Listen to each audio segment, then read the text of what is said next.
तो आइए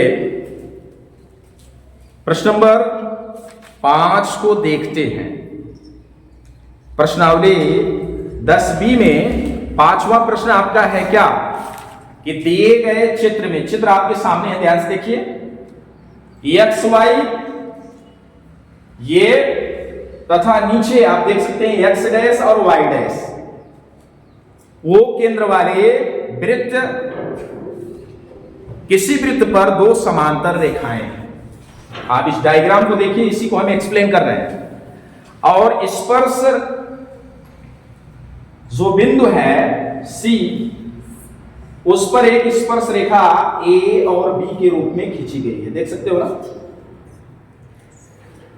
और एक्स वाई को A और इधर एक्स डैश और वाई डैश को बिंदु B पर काट रही है, देख सकते हैं।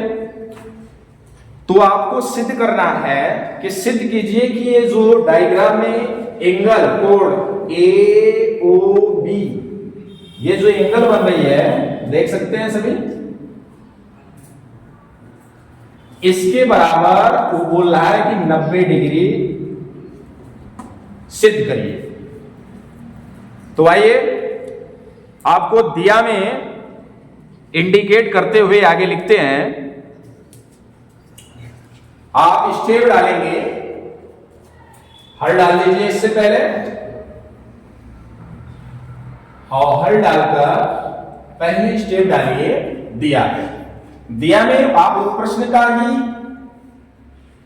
टॉपिक इसमें इंडिकेट करिए कि एक्स वाई था, एक्स डैश वाई डैश को केंद्र वाले किसी वृत्त पर दो समांतर स्पर्श रेखाएं हैं, जो अभी हमने प्रश्न में आपको इंडिकेट किया।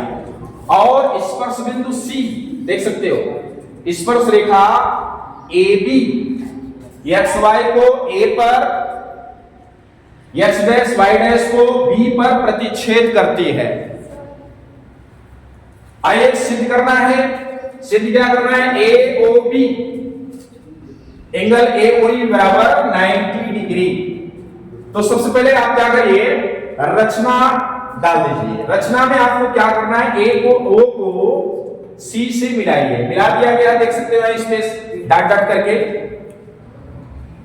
अब आते हैं उपपत्ति की तरफ। आप देख सकते हैं जब रचना आपने किया, O को C से मिलाया था, तो ये त्रिभुज ऊपर की तरफ देखिए, इधर नीचे हम इसको क्लोज कर देते हैं। एक त्रिभुज इधर तैयार होता है, एक त्रिभुज ये त्रिभुज देखो APO और ACO, या यूं पढ़िए AOP और AOC। तो इन दोनों त्रिभुजों में आपको देखना है, ठीक है। लिखिए त्रिभुज AOP और AOC में इन दोनों त्रिभुजों को देखिए और इसको सर्वांगसमता नियम के अनुसार इसको आपस में सर्वांगसम सिद्ध कर डालिए। तो आइए, इन दोनों त्रिभुजों में आप देख रहे हैं क्या, ये जो त्रिभुज का AP है, इस वृत्त पर इसकी स्पर्श रेखा है। इधर से देखो AC भी स्पर्श रेखा है। तो किसी बाह्य बिंदु से खींची गई स्पर्शियां क्या होती है, समान होती है। तो इस तरीके से पहला जो साइड से एक तरह से हुआ, दोनों त्रिभुजों की ये और ये आपस में बराबर होगी। तो आप क्या लिख सकते हैं, AP बराबर ऊपर से और AC हो गई कि नहीं? दोनों त्रिभुज में देखना ध्यान से। और आगे ये जो PO है, क्या है? PO जो है OC, PO और OC इस वृत्त की त्रिज्याएं हैं, लेकिन इस त्रिभुज की साइड्स हैं, देख सकते हो।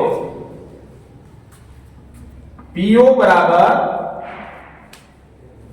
OC या CO भी कर सकते हो गया। और तीसरी इसकी ये कॉमन साइड है, जो इस त्रिभुज की भी साइड बन रही है और तीसरी इसकी भी। दूसरी क्या, AO बराबर AO। इस तरीके से साइड साइड साइड के थ्रू ये दोनों त्रिभुज क्या होते हैं, आपस में सर्वांगसम हो जाते हैं। क्या हो जाते हैं? सर्वांगसम। तो लिख दीजिए, इसलिए त्रिभुज AOP सर्वांगसम है किसके?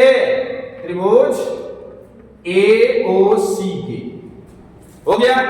अब सर्वांगसम अगर A होता है तो सर्वांगसम त्रिभुजों की जो संगत अदर भुजाएं होती हैं या अदर एंगल्स जो होते हैं वो आपस में बराबर होते हैं। तो इस तरीके से जो एंगल ये है, क्या देख सकते हो, AOP, इसलिए एंगल AOP बराबर हो जाएगी किसके? एंगल AOC के, इसके AOC के। इसको हम मान लेते हैं समीकरण A। क्या मान लेते हैं? समीकरण A। अब इस तरीके से यह त्रिभुज आपका सर्वांगसमता, कौन सी सर्वांगसमता का सूत्र प्रमेय फॉलो कर गया? नियम साइड साइड साइड से ये सर्वांगसम हो गया था। और सर्वांगसम त्रिभुजों की संगत भुजाएं या यूं कहो कि एंगल्स आपस में बराबर होती हैं, इसलिए AOP बराबर हो गए AOC के।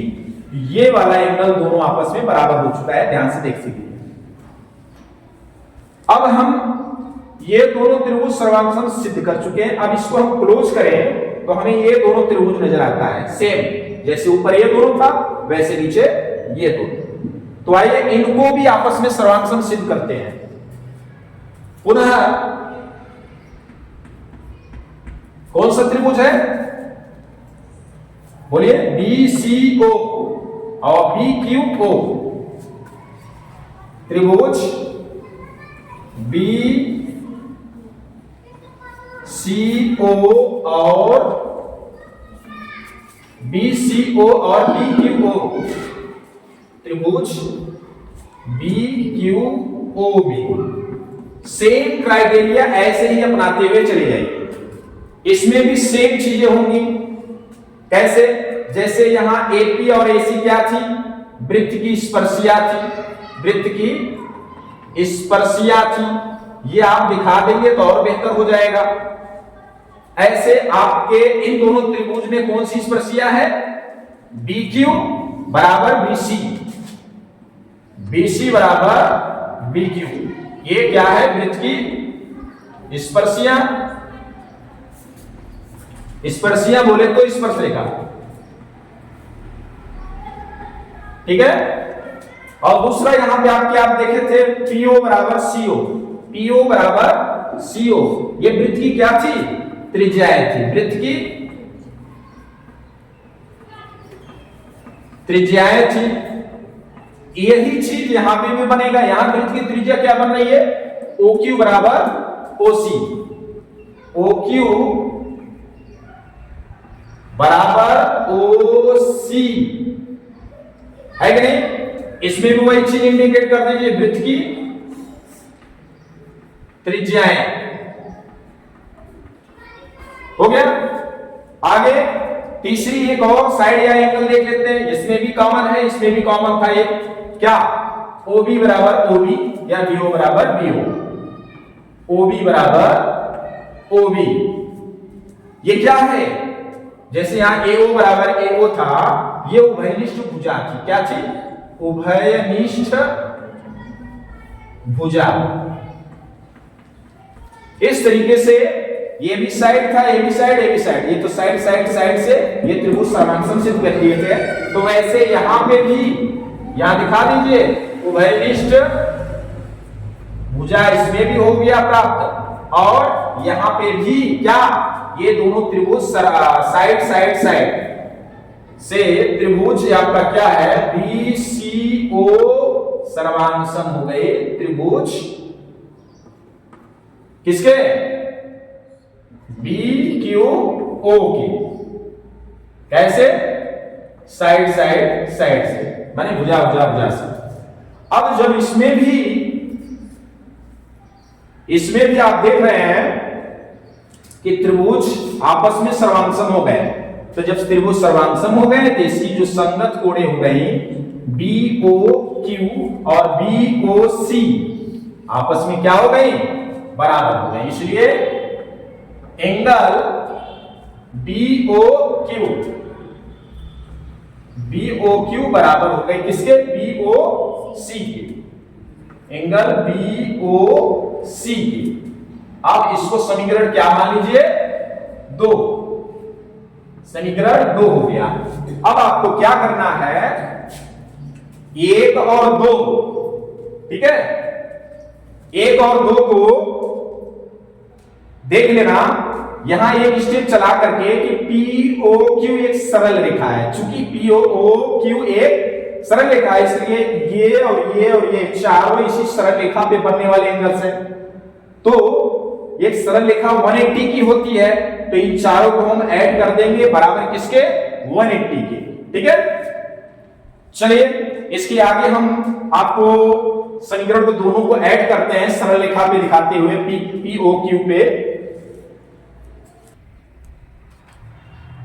चलिए अब हम यहां दिखाते हैं, चूंकि POQ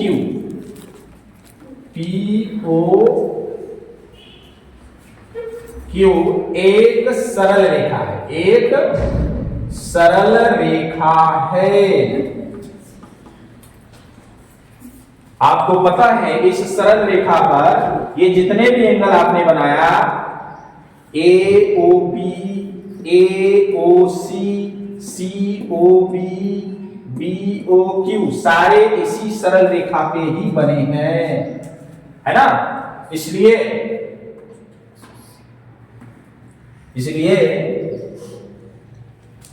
एंगल,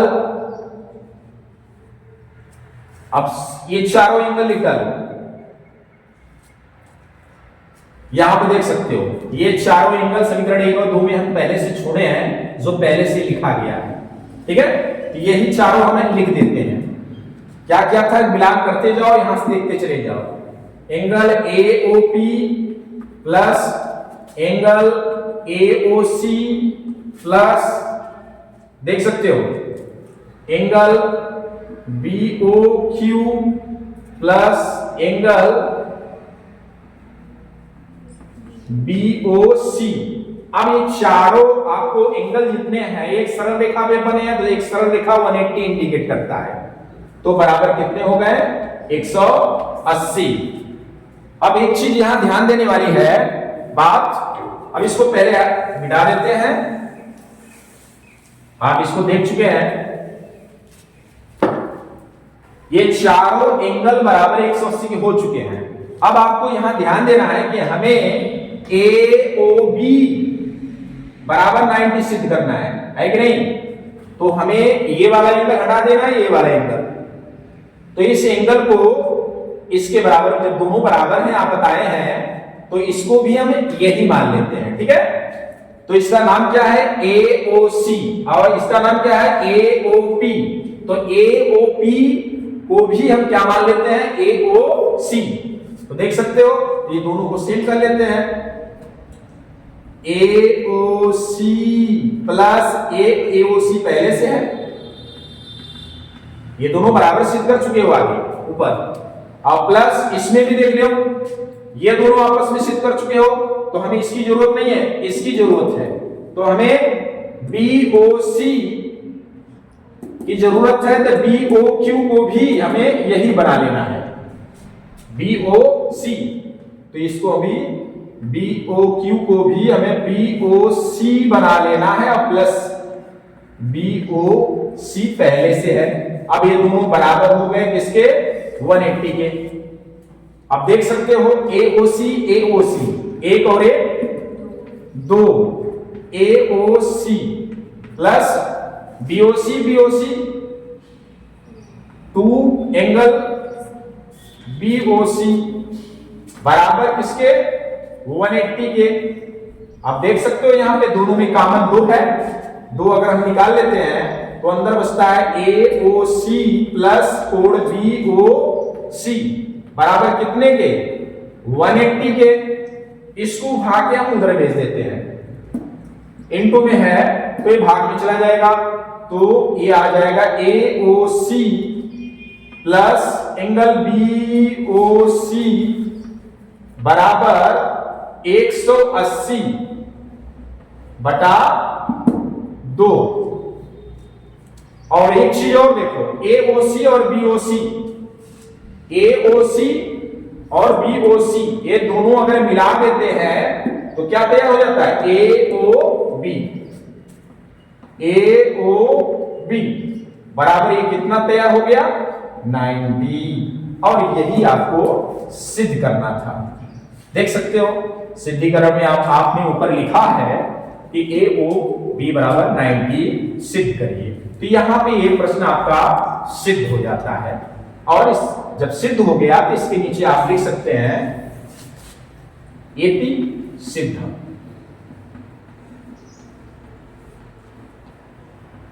ठीक है, या फिर इंग्लिश लिखना है इट्स प्रूव। इस तरीके से यह वीडियो हम यहीं समाप्त करते हैं, फिर मिलते हैं अगली वीडियो में।